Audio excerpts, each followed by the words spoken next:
नमस्कार दोस्तों, स्वागत है आपका अपना यूट्यूब चैनल टुडे एग्जाम पर। दोस्तों आज है 6 सितंबर 2022 और आज भी आरआरबी ग्रुप डी की एग्ज़ाम है और सेकेंड शिफ्ट का भी एग्ज़ाम समाप्त हो चुका है। सेकेंड शिफ्ट के एग्जाम में मैथ और रीजनिंग के जो भी प्रश्न प्राप्त हुए, साथ ही साथ जो भी पैटर्न के सवाल पूछे गए, सभी पैटर्न के सवाल इस वीडियो में आपको देखने को मिलेगा। दोस्तों 2022 के अंदर आरआरबी ग्रुप डी और टीसीएस बोले कि जो भी ट्रेंड के प्रश्न रखे हैं, मेरा मकसद है आपको सभी ट्रेंड के जो है आप वाकिफ़ करा दूं, ताकि आपको एग्जाम हॉल के अंदर ऐसा महसूस न हो कि मैंने ये तो कभी देखा ही नहीं है। साथ ही साथ विद इन टाइम यानी ट्रिक से बनाने का मेथड बताता हूँ। अगर आपको अच्छा लगे तो अपना लीजिएगा, और अच्छा नहीं लगे कि इससे बेहतर मैं जानता हूँ तो अपनाने की कोई ज़रूरत नहीं, क्योंकि मैथ आप कई तरीके से बना सकते हैं और जो आप बना सकते हैं अगर विद इन टाइम बन रहा है तो बेटर है। ठीक है, चलते हैं। पहला प्रश्न है 1.2 और 10.8 के मध्यानुपात तथा 0.2 और 1.2 के तृतीयानुपात का अनुपात। दोस्तों मध्यानुपात और तृतीयानुपात ये मैथ और रीजनिंग दोनों सेक्शन में आने वाले प्रश्न हैं और सब दिन पूछे जा रहे हैं। तो मैंने आपको बताया होगा, अगर आपको याद है, कि मध्यानुपात में भी 2 ही डिजिट होती है और तृतीयानुपात में भी 2 ही डिजिट होती है। एकदम देसी तरीके से पढ़िए ताकि आपको याद नहीं करना पड़े। समझ के जो है ना, रात को 2 बजे कोई पूछे तो आराम से बिना पेन चलाए बता सकते हो। मैं पेन इसलिए चलाता हूँ ताकि आप एक बार देखिए, फिर आपको भी पेन चलाने की जरूरत नहीं पड़ेगी। तो मध्यानुपात क्या है? तो मध्यानुपात में दोनों डिजिट को आप रूट में डाल देते हो, जो भी रिजल्ट आता है आपका आंसर हो जाता है। तृतीयानुपात में क्या करते हैं, जो सेकंड स्थान पे लिखा होता है उसका स्क्वायर कर देते हैं, बी स्क्वायर, और ए से भाग दे देते हैं। ठीक है, तो यही हम करने वाले हैं यहाँ पे। तो मध्यानुपात हमारा क्या है, किसका किसका निकालना है? 1.2 का निकालना है और 10.8 का निकालना है। ठीक है, इसको एक बार और सॉल्व कर लेंगे तो क्या हो जाएगा, ये 12/10 लिख ले साहब, लिख लीजिए, और 108/10 लिख लेते हैं। ठीक है, अब देखिए 12 गुने 108, तो 12 निकल जाएगा क्योंकि 108 में भी 12 गुने 9 है। ठीक है, तो एक 2 12 का 1 12 बाहर निकल गया, और 1 9 का 1 3 बाहर निकल गया ऊपर, और 2 10 का 1 10 नीचे निकल गया, तो 36/10 हो गया। तो 3.6 जो है हमारा क्या हो गया, मध्यानुपात हो गया 3.6। ठीक है, अब तृतीयानुपात निकालते हैं। तो कैसे निकालते हैं? दूसरे डिजिट का स्क्वायर करेंगे, पहले से भाग देंगे, तो 1.2 का स्क्वायर कर लेंगे हम, और आपको जो है 0.2 से भाग देना पड़ेगा। तो मैं क्या करता हूँ आपको समझने के लिए, 12/10 गुने 12/10 कर लें, दशमलव हटाएंगे तो 1 0 नीचे डालना पड़ेगा, और 2 बार है तो 2 बार लिख दिया, और नीचे में 2/10 लिख लेते हैं। ठीक है, तो ऊपर में क्या हो जाएगा, 12 गुने 12/100 हो जाएगा, और ऊपर ये 10 चला जाएगा, 2 नीचे आ जाएगा। ठीक है, अब ये 10 से 1 0 तो कट गया, और 2 छक्के के 12 कट गया, 2 तिहाई के 6 कट गया, 2 पचे के 10 कट गया, 36/5 आपका जो है क्या आ गया, तृतीयानुपात आ गया। अब अनुपात किसका किसका पूछ रहा है, तो मध्यानुपात और तृतीयानुपात का। ध्यान रहे, जब भी अनुपात एग्जाम में पूछे, चाहे किसी भी चैप्टर में, तो आपको देखिए किसका नाम पहले लिखा है उसको हमेशा अंश में रखना है, नहीं तो गलत हो जाएगा, क्योंकि ऑप्शन जो है उल्टा करके भी दिया रहता है। ठीक है, अभी उल्टा करके भी देखोगे ना तो ऑप्शन मिल जाएगा। ठीक है, तो पहले मध्यानुपात रखना है, तो मध्यानुपात 3.6 आया है, मैं 36/10 लिख लेता हूँ। ठीक है, और नीचे में हमारा तृतीयानुपात लिखना है, तो तृतीयानुपात कितना है, 36/5, तो 5 ऊपर चला जाएगा और 36 नीचे आ जाएगा। ठीक है, 36 से 36 कट जाएगा, 5 दूनी के 10 हो जाएगा, ऊपर 1 नीचे 2, मतलब 1:2 जो है आपका आंसर हो जाएगा इस सवाल के लिए। आई होप आपको समझ में आया होगा। चलते हैं आगे। अगला प्रश्न है एक लंबवृत्तीय शंकु के आयतन 462 सेमी है, यदि ऊंचाई 12 है तो इसके आधार का क्षेत्रफल पूछा जा रहा है। दोस्तों पहले शंकु से थोड़ा परिचित हो जाए, मैं इसे पहले परिचित करवा चुका हूं आपको। आपने आइसक्रीम का कोन जरूर देखा होगा, शंकु के आकार का होता है। यहाँ से यहाँ तक इसे हाइट बोलते हैं, जो लेटा हुआ है सीढ़ी के जैसा, इसे तिरछी ऊंचाई एल बोलते हैं, और यहाँ से यहाँ तक जो है ये रेडियस है, और ये कोण हमेशा 90 का होता है। तो पाइथागोरस के प्रमेय से अगर इसमें से 3 में से 2 का मान पता हो तो आप तीसरा का निकाल सकते हैं। h² + r² बराबर l²। अरे वही चीज है, आधार स्क्वायर प्लस लंब स्क्वायर बराबर कर्ण स्क्वायर, क्योंकि 90 का सामने का भुजा कर्ण होता है, और l जो है तिरछी ऊंचाई कर्ण का काम करने लगता है। साथ ही साथ इसमें क्षेत्रफल क्या होता है, बेलन माफ कीजिएगा, आयतन क्या होता है, बेलन के आयतन का 1/3, तो 1/3 पाई r² h होता है आयतन। वक्र पृष्ठ का क्षेत्रफल क्या होता है, पाई r l होता है। तो इतना तो हो गया सूत्र। अब इस सवाल को बनाते हैं। ठीक है, शंकु का आयतन दे रखा है, हाइट दे रखा है, आपको आधार का क्षेत्रफल पूछा है। आधार का क्षेत्रफल से आप कभी भी ये मत समझिएगा कि वक्र पृष्ठ का क्षेत्रफल पूछा है या संपूर्ण पृष्ठ का क्षेत्रफल, ये करने लगिएगा तो फंस जाइएगा। ठीक है, आधार का क्षेत्रफल कहने का मतलब है कि शंकु का आधार कैसा होता है, तो वृत्ताकार होता है। देखिए ऐसा आधार होता है, अगर इस मुंडी के साइड से आप शंकु को खड़ा करेंगे तो खड़ा ही नहीं होगा, खड़ा होगा इस साइड से, तो जिस पे खड़ा होता है वो आधार है, बेस है। तो बेस कैसा है, सर्किल जैसा है। तो आपको सर्किल का क्षेत्रफल सिंपली निकालना है, तो इसके लिए मुझे रेडियस की जरूरत पड़ेगी, तो मैं रेडियस निकालूंगा आयतन के फार्मूला से, क्योंकि आयतन दिया गया है। तो 1/3 पाई का मान लिख लेते हैं, 22/7 गुने आर स्क्वायर का तो मुझे मान निकालना है, और एच की वैल्यू अपने पास है 12, और इसके एवज में कितना है 462 है। ठीक है, 11 से काटते हैं, 11 दूनी की 22, 11 चौका के 44, 11 दूनी के 22, 42 से कट गया, फिर यहाँ 2 से काट लेते हैं तो 21 से कट गया। ठीक है, अब यहाँ पे कितना है 12 और है, तो 3 चौका के 12 और 3 सत्ते के 21, ऊपर में कितना बचा है 4 है, और नीचे में कितना यहाँ पे है 21 है, 21 गुने 7 है। ठीक है, तो कोना कानी गुना करेंगे तो 21 गुने 7, 21 गुने ये दोनों 21, 7 के 21 और 7 पहले से, ये ऊपर है जगह नहीं है इसके लिए मैं ऐसे लिख रहा हूँ, तो 21 गुने 7 और ये 4 नीचे आ जाएगा, ये 2 जो है आर स्क्वायर का है। ठीक है, कंफ्यूज नहीं होना है।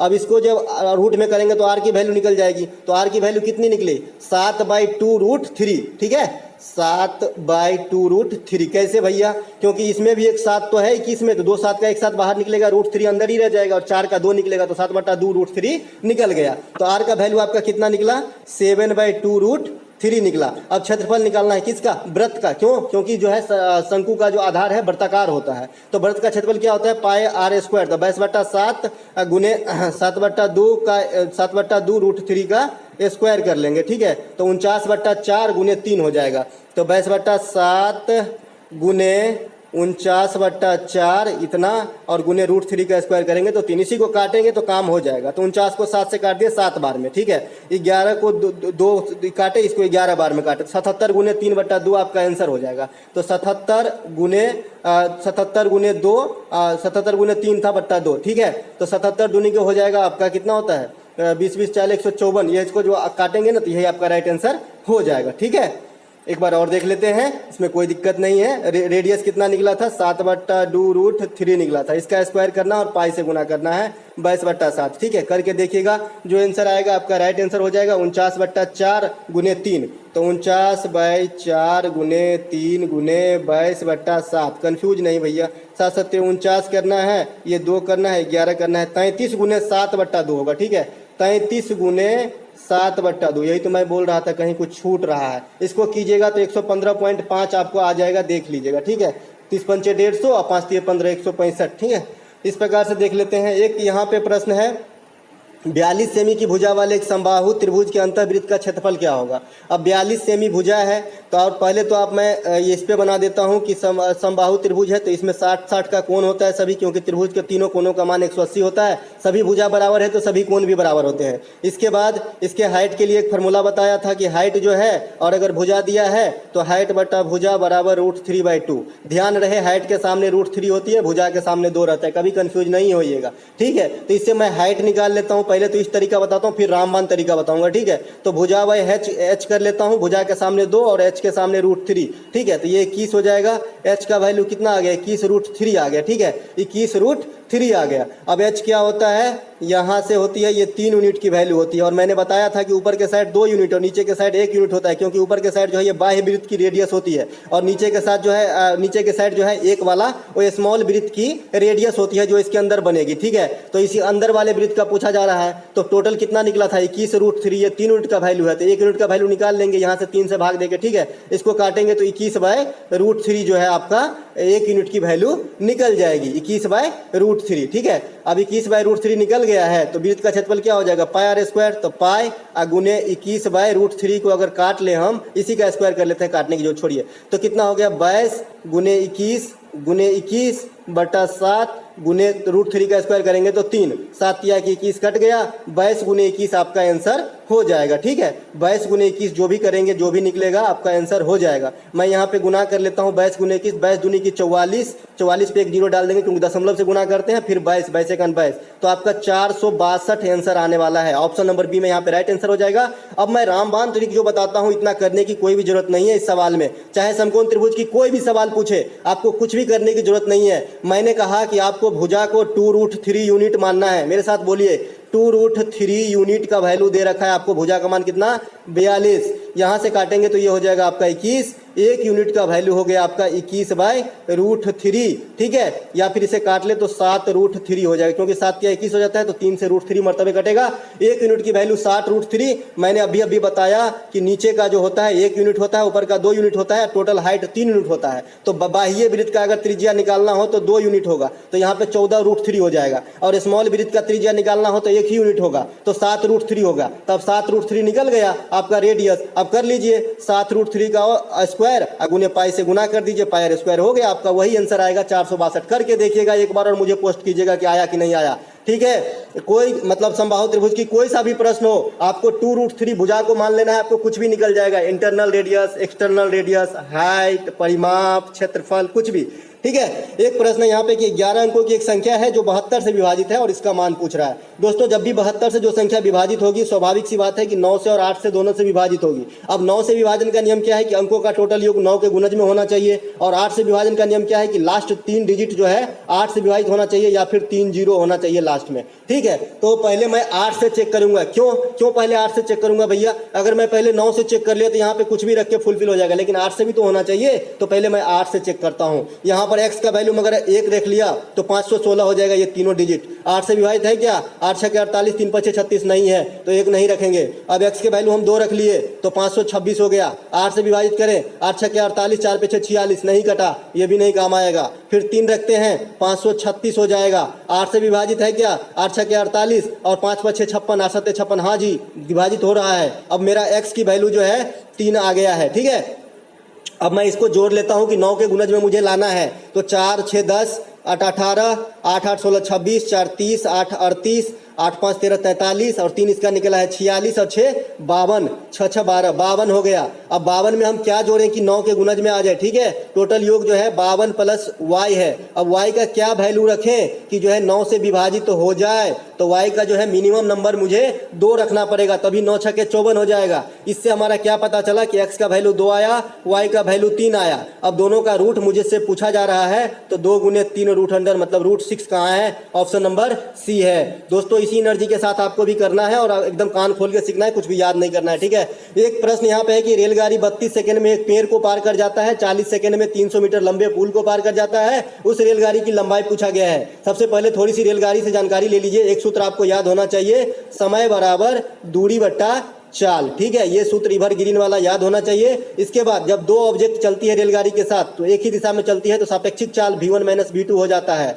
इसके बाद 2 रेलगाड़ी हो चाहे एक रेलगाड़ी के साथ कोई और ऑब्जेक्ट हो और विपरीत दिशा में चले तो सापेक्षिक चाल v1 + v2 हो जाता है। इसके बाद किलोमीटर को अगर मीटर प्रति सेकंड में बदले तो 5/18 से गुना करना पड़ेगा। अगर मीटर प्रति सेकंड को किलोमीटर में बदले तो 18/5 से गुना करना पड़ेगा। बस इतनी सी बात आपको याद रखनी है। साथ ही साथ जो पेड़ होता है, पोल होता है, गाय होता है, इस सब की जो है लंबाई नगण्य माना जाता है, शून्य माना जाता है, ठीक है।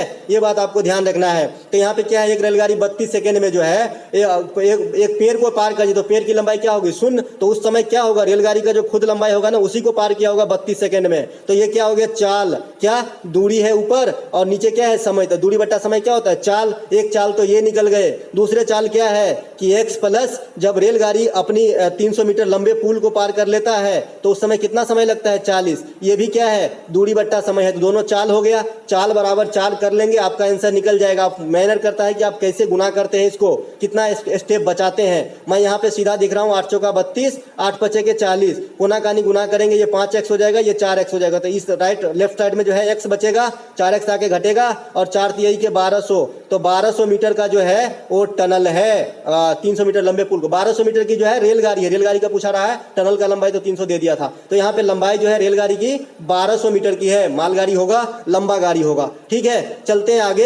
एक प्रश्न यहाँ पे कि बलराम ने 8% वार्षिक चक्रवृद्धि ब्याज के दर पे 2 वर्षों के लिए 30,000 रुपए की राशि निवेश किया। परिपक्वता मतलब 2 वर्ष के बाद जब बलराम की राशि पक जाएगी ना, 2 वर्ष हो जाएगी, तो बलराम को कितनी अमाउंट वापस मिलेगी। यानी आपका जो है यहाँ पे मिश्र धन पूछ रहा है, अमाउंट पूछ रहा है कि 2 वर्ष के बाद कितना मिलेगा। कितना जमा किया है? 30,000। कितने रेट है?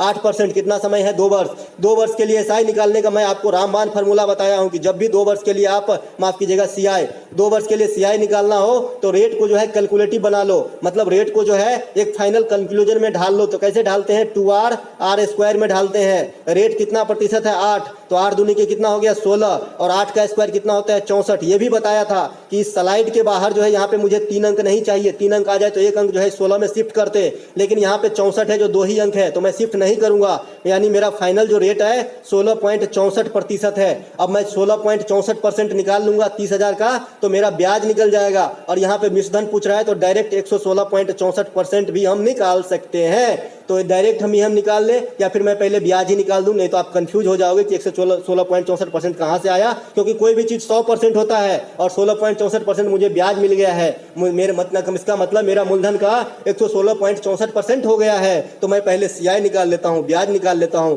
कितना निकालना है मूलधन का 30,000 का 16.64% निकालता है, दशमलव हटा देता हूं मैं, ठीक है, 2 जीरो डाल दूंगा दशमलव हटा के, और 2 जीरो तो आएगा परसेंटेज से, तो 4 जीरो से 4 जीरो हमारा कट गया है। 116.64 को और 3 से गुना करेंगे तो कैसे गुना करते हैं आप मन में, 16 तिया के 4800 तो हो गया राउंड फिगर वाला, उसके बाद 60 तिया के हो जाएगा 120 और 4 तिया का हो जाएगा 12, ठीक है। तो इस प्रकार गुना भी कर सकते हैं आप, तो कितना हो गया 4932, ठीक है।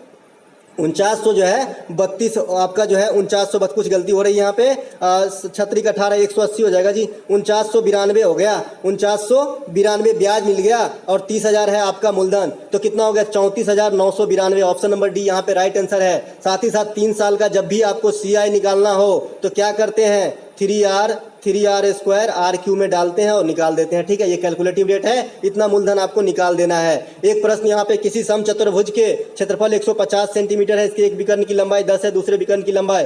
समचतुर्भुज के बारे में थोड़ी सी जानकारी ले लीजिए, सब दिन बताता हूँ, सब दिन एग्जाम में आता है दोस्तों। समचतुर्भुज इस प्रकार का होता है, सभी भुजा बराबर होते हैं इसके, और जो दोनों विकर्ण होते हैं 90 पे काटता है, और विकर्ण अपने आप में आधा आधा बढ़ जाता है, जिस बिंदु से कटती है उस बिंदु से, ठीक है। इतनी सी बात है। क्षेत्रफल होता है 1/2 गुने पहला विकर्ण गुने दूसरा विकर्ण, और इसमें जो है पाइथागोरस लगा के आप दूसरा विकर्ण आराम से निकाल सकते हो जब कभी निकालने की जरूरत पड़ेगी तो, क्योंकि ये जो है भुजा जो है कर्ण का काम करेगा हमेशा, क्योंकि ये 90 के सामने होती है, और विकर्ण भी आधा आधा में बढ़ जाती है। जैसे एक 10 विकर्ण है ना तो ये 5 हो जाएगा, और दूसरा विकर्ण मैं यहाँ से निकाल सकता हूँ अगर भुजा पता होता तो। लेकिन यहाँ पे दूसरा प्रश्न है, क्षेत्रफल दिया गया है 150 का मान होता है 1/2 गुने D1 गुने D2, तो 10 गुने D2 निकालना है, ठीक है। तो यहाँ से मैं 1 जीरो से 1 जीरो काट दूंगा, 30 हो जाएगा आपका दूसरा विकर्ण की लंबाई, ठीक है। अब देख लीजिए, अगर आपका जो है थोड़ा सा भी और दिमाग चलता है तो आप कैसे भी मैथ को बना सकते हो। देखिए ये 90 डिग्री का कोण है, ठीक है, 90 डिग्री का कोण है ना, और ये कितना दे दिया, क्षेत्रफल दे दिया है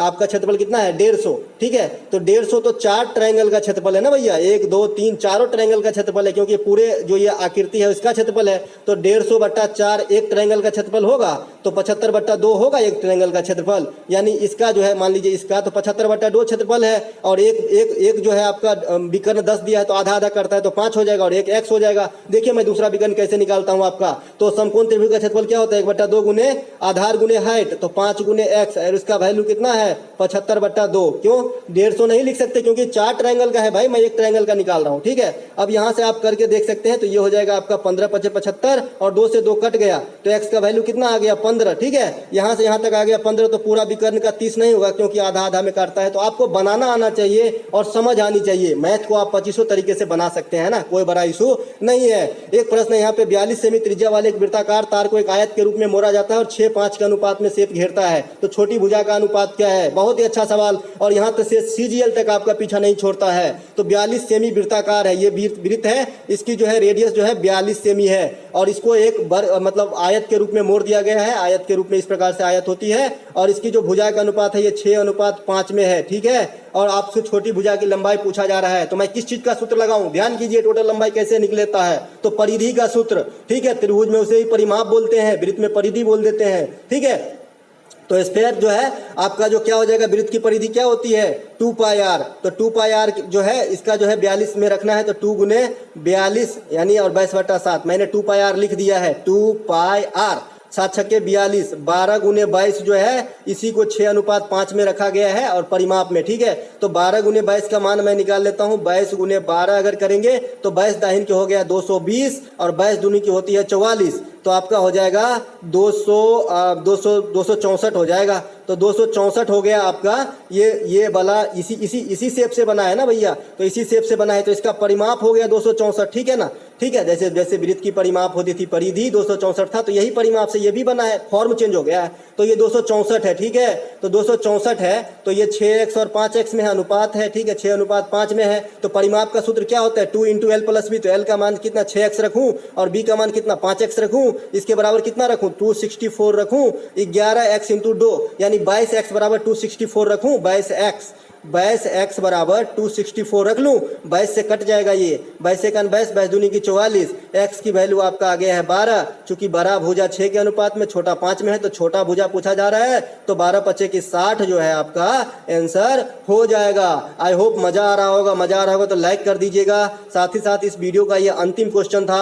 आशा करते हैं दोस्तों आपको जो है ये सेशन को आप एंजॉय कर रहे होंगे और आपकी अपनी मैथ में जो है एक नया मोड़ दे रहे होंगे, क्योंकि जो कुछ आप भूलने लगते हैं उसको मैं रिकॉल कराने के लिए मैं हूं ना यहाँ बैठा।